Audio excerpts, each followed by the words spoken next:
কোডইনোভিয়রে আপনাকে স্বাগত। আজকে আমরা ইমেজ ট্রেস নিয়ে কাজ করতে শিখব। ইমেজ ট্রেস কেন প্রয়োজন হয়? আমাদের গ্রাফিক ডিজাইন করতে গেলে ম্যাক্সিমাম অবজেক্টই আমাদেরকে ভেক্টর ফরম্যাটে নিয়ে কাজ করতে হয়।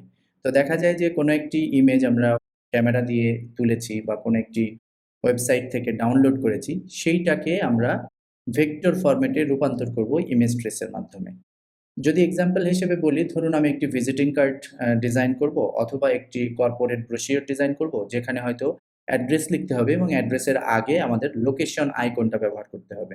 তো এই আইকনটা আমরা করতে পারি চাইলে। আমাদের ইমাজিনেশন শক্তি দিয়ে করতে পারি। এখানে অন্যান্য টুলস আছে, যেমন পেইন্ট টুলস আছে, ওগুলো ব্যবহার করতে পারি। বাট সহজ উপায়ে যদি করতে হয় তাহলে আমরা একটি ইমেজ ডাউনলোড করে নিতে পারি অথবা আমাদের ক্যামেরা দিয়ে তুলে নিতে পারি ছবিটা। তুলে নিয়ে আমরা এটাকে ইমেজ ট্রেসের মাধ্যমে আমরা ভেক্টর ফরম্যাটে নিয়ে নিতে পারি। চলুন আমরা দেখছি কিভাবে করা যেতে পারে। ফাইল থেকে আমরা প্লেস অপশনে গিয়ে আমরা একটি ইমেজ নিচ্ছি, যেটা এখানে দেখছেন যে location.jpg। আমরা এই লোকেশন আইকনটাকে আমরা আমাদের আর্টবোর্ডে নিলাম। এটাকে একটু জুম করে বড় করে দেখছি। তো আমাদের উদ্দেশ্য হলো, আচ্ছা আমরা একটা কাজ করতে পারি, এটাকে গ্রে এরিয়াতে নিয়ে কাজ করি। সরিয়ে নিলাম, তাহলে আমাদের বুঝতে সুবিধা হবে। ওকে।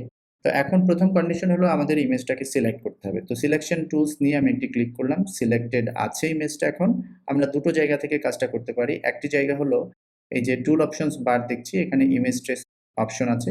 এই বাটনটাতে ক্লিক করতে পারি অথবা এখানে যে ড্রপ ডাউন আইকন আছে, এখানেও বেশ কিছু অপশন চুজ করতে পারি। তো এটা আমরা একটু পরে দেখব। আরেকটি জায়গা হলো অবজেক্ট মেনু থেকে আস্তে, আস্তে নিচের দিকে গেলে এখানে আপনারা ইমেজ ট্রেস অপশনটা পাবেন এবং এখানে গিয়ে ডান পাশে গিয়ে মেক অ্যান্ড এক্সপান্ড এই বাটনটাতে ক্লিক করলে আমাদের এটা এক্সপান্ড হলো।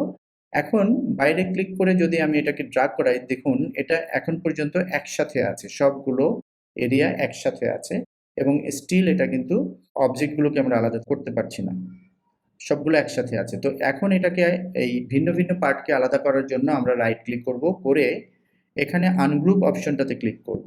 তাহলে এখন বাইরে ক্লিক করে আমরা যদি এই পার্টগুলোকে আলাদা করি, সব পার্টগুলো কিন্তু আমরা আলাদা আলাদা করতে পারছি। তো এটাকে আমরা সরিয়ে নিলাম, এটাকেও সরিয়ে নিলাম।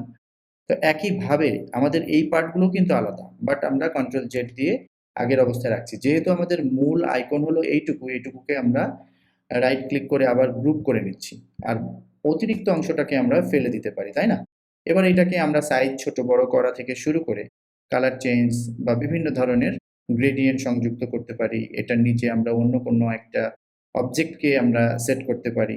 লাইক আমরা যদি এরকম একটা কিছু করতে চাই, রাউন্ডেড রেক্টেঙ্গেল নিলাম, এটার একটা কালার পরিবর্তন করে আমরা একটি অন্য কালার দিতে পারি লাইক ব্ল্যাক, এবং সেটাকে আমি রাইট ক্লিক করে অ্যারেঞ্জ করে নিতে পারি। এটাকে আমরা সেন্ড টু ব্যাক অপশনে ক্লিক করতে পারি। অ্যারেঞ্জ থেকে সেন্ড টু ব্যাক পিছনে যাবে এবং এইটাকে আমরা এখন অ্যালাইন করতে পারি, অনেক কিছু করতে পারি। যেমন দুটো অবজেক্টকে আমরা সিলেক্ট করলাম, উপরে আমরা জাস্ট সেন্টার অ্যালাইন করার জন্য এই অপশনগুলোকে কাজে লাগালাম, তাই না?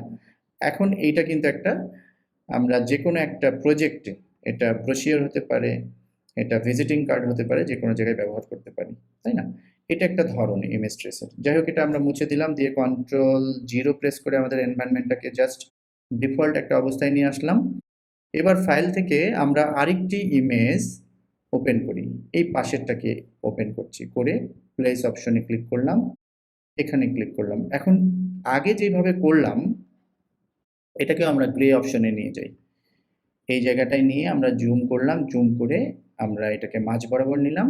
এখন ইমেজ আমরা সিলেক্ট করে যদি আগের মতো অবজেক্ট থেকে ইমেজ ট্রেস অপশনে যাই এবং মেক অ্যান্ড এক্সপান্ড করি, তাহলে দেখুন যে গ্রিন কালার এবং এর সাথে ছোট্ট একটি ইয়েলো কালার ছিল, আমরা কন্ট্রোল জেড দিচ্ছি, সেটা হারিয়ে যাচ্ছে। সুতরাং সবগুলো ইমেজ ট্রেস কিন্তু অবজেক্ট অপশন থেকে গিয়ে আমরা করতে পারবো না। এই কারণে আমাদের বেস্ট অপশন হলো যে আমরা এই ইমেজটাকে সিলেক্ট করে এখানে যে ইমেজ ট্রেস অপশন আছে, এখান থেকে এই যে ড্রপ ডাউন মেনুটা, এখানে 3 কালার্স, 6 কালার্স, এরকম কালার্স দিয়ে আমরা করতে পারি। তো এখানে আমরা 6 কালার্স অপশনটা দিলে একটু সময় নেবে, প্রোগ্রেসের জন্য একটু সময় নেবে। তো এখন প্রোগ্রেস হয়ে গেছে, বাট আরেকটি কাজ আমাদের করতে হবে। এখানে এক্সপান্ড অপশন এসে গেছে। আগে ইমেজ ট্রেস ছিল, এই মুহূর্তে কিন্তু এক্সপান্ড অপশন দেখাচ্ছে। তাহলে এই ইমেজটা সিলেক্ট থাকা অবস্থায় এক্সপান্ড অপশনে ক্লিক করলাম। এটা আসলে এখন আর ইমেজ ফরম্যাটে নাই, বাট এটা হয়তো গ্রুপ হয়ে আছে। আমরা কিছুক্ষণ আগেও দেখেছিলাম, এর আগের আইকনটা যখন আমরা করলাম তখন কিন্তু গ্রুপ ছিল। এটাকে আমরা আনগ্রুপ করে নেব, তাই না? রাইট ক্লিক করে এখানে আমরা রাইট ক্লিক করে আনগ্রুপ অপশনে ক্লিক করলাম, তারপর বাইরে একটা ক্লিক করে নিলাম ফাঁকা জায়গায় নিয়ে এই প্রত্যেকটা অবজেক্টকে আমি কিন্তু এখন আলাদা করতে পারবো, রাইট? এই যে এখানেও কিন্তু প্রত্যেকটা অবজেক্ট আলাদা আলাদা। তাহলে আমরা যদি চাই, আমি কন্ট্রোল জেড দিচ্ছি, কন্ট্রোল জেড দিচ্ছি, এই কালারগুলোকে ডিফারেন্ট কালার করে দিতে পারবো, তাই না? এভাবে আমরা একটা ডিফারেন্ট কালার, ডিফারেন্ট লুক আমরা দিয়ে দিতে পারবো। এক্স্যাক্টলি। এবং এটাকে আমরা ফাইনালি গ্রুপ করে আমাদের কোনো একটি প্রজেক্টে কাজে লাগাতে পারবো। এটাই হলো ইমেজ ট্রেস। আরো একটি কাজ আমাদের দেখার আছে। ফাইল থেকে আরেকটি ইমেজ আমরা প্লেস করছি। এখানে একটি বার্ডস আপনারা দেখতে পাচ্ছেন। এই বার্ডসটাকে প্রেস করছি। তো আমরা আসলে এই গ্রে এরিয়াতেই কাজটা করি, তাহলে দেখতে আমাদের সুবিধা হবে আমি ভাবছি। এই কারণেই এখানে নেওয়া।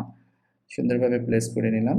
এখন এই ইমেজটা সিলেক্ট থাকা অবস্থায় আগের মতো আমরা ইমেজ ট্রেস অপশনে গিয়ে এবার 16 কালার সিলেক্ট করলাম। যেহেতু এই বার্ডসের এখানে অনেকগুলো কালার আছে, ভেরিয়েশনস আছে, এই কারণে আমরা ম্যাক্সিমাম কালারটা 16 কালারে সিলেক্ট করলাম।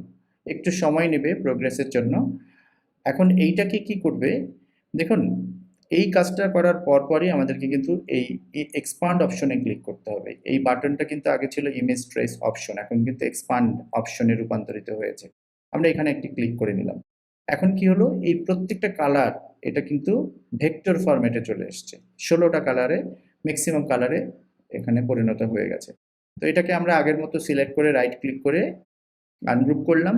এখন কিন্তু প্রত্যেকটা কালার এই যে আলাদাভাবে আমরা নিতে পারবো। যাই হোক, আমি কন্ট্রোল জেড দিচ্ছি। তো আমাদের প্রয়োজন হয় কি, ধরুন আমি একটু চেঞ্জ করব, আমার ইচ্ছা হচ্ছে যে কালারের একটু পরিবর্তন করব। তাহলে সিমিলার টাইপের কালারটা, এর মধ্যে তো অনেক কালার আছে, অনেকগুলো আছে সিমিলার টাইপের কালার। এইটাকে আমি সিলেক্ট করব কিভাবে? এইটা সিলেক্ট করার জন্য আমরা যেটা করতে পারি, ডিরেক্ট সিলেকশন টুল। এই ডিরেক্ট সিলেকশন টুল নিয়ে ধরুন আমি এই কালারটা সিলেক্ট করলাম, একটি কালার সিলেক্ট করলাম। এখন এই কালারটা এই অবজেক্টের মধ্যে আরো অন্য জায়গায় আছে, সিমিলার কালার, এটাকে আমি সিলেক্ট করতে চাই। এ কারণে আমরা এই সিলেক্ট অপশনে যাব, মেনুতে যাব, গিয়ে সেম নামের যে অপশনটি আছে এখান থেকে ডান পাশে গিয়ে আমরা অনেকগুলো অপশন আছে, এর অপাসিটি সেম কোনটা, বা ফিল কালার সেম কোনটা, ফিল এবং স্ট্রোক কালার সেম কোনটা, ব্লেন্ডিং মোড কোনটা সেম, অ্যাপিয়ারেন্স মানেও যে ড্রপ ডাউন এটা সেটা সেম কোনটা, স্ট্রোক ওয়েট সেম কোনটা। তো এভাবে আমরা ফিল কালারটাকে সিমিলার খুঁজে বের করবো। তো ফিল কালারটা আমরা সিলেক্ট করলাম, দেখুন অনেকগুলো কালার সিলেক্ট হয়ে গেছে, মানে এই কালারগুলো সেম। এখন এখান থেকে যদি কালারটা চেঞ্জ করে দিই, তাহলে আমরা একটু ডিফারেন্ট টাইপের কালার দিচ্ছি। ভালো খারাপ লাগার ব্যাপারটা আমি বিবেচনা করছি না, জাস্ট কাজ শেখার জন্য ডিফারেন্ট কালার দিলাম। এখন বাইরে ক্লিক করলে দেখুন যে এটার একটা পরিবর্তন হয়ে গেছে, তাই না? এইভাবে আমরা কিন্তু সিমিলার টাইপের কালারকে সিলেক্ট করতে পারি। আমি আরেকটি কালার দিচ্ছি। ধরুন আমি এখান থেকে নিয়ে এই কালারটাকে সিলেক্ট করলাম। এবার এই টাইপের সিমিলার কালার আর কোথায় আছে এটা দেখার জন্য সিলেক্ট মেনুতে গেলাম, সেম অপশনে গিয়ে আমি ফিল কালারটা সিলেক্ট করলাম। তাহলে অনেকগুলো কালার, সিমিলার কালার সিলেক্ট হয়ে গেল। এখান থেকে আমরা কি করতে পারি, গ্রুপ করে নিতে পারি। এখান থেকে ডিফারেন্ট কালার, যেমন আমি অরেঞ্জ কালার দিয়ে দিলাম, বাইরে ক্লিক করে দেখা যাবে। তো এইরকম ভিন্ন ভিন্ন কালার আমরা চেঞ্জ করে নিতে পারি। যাই হোক, আমি কন্ট্রোল জেড দিয়ে আগের কালারে ফেরত নিয়ে আসছি। পূর্বের কালার ছিল এরকম, আমি চেঞ্জ করে দেখলাম। যাই হোক, গ্রাফিক ডিজাইনের ক্ষেত্রে এই ইমেজ ট্রেস এবং সিমিলার কালারকে সিলেক্ট করার ভীষণ প্রয়োজন হয়। আজকের পর্বে আপনারা হয়তো বেসিক জিনিসটা ভালোভাবেই শিখে নিলেন। নিজেরা প্র্যাকটিস করবেন এবং বিভিন্ন প্রজেক্টে এগুলো অ্যাপ্লাই করার চেষ্টা করবেন। ধন্যবাদ সবাইকে। সামনে আবার দেখা হবে।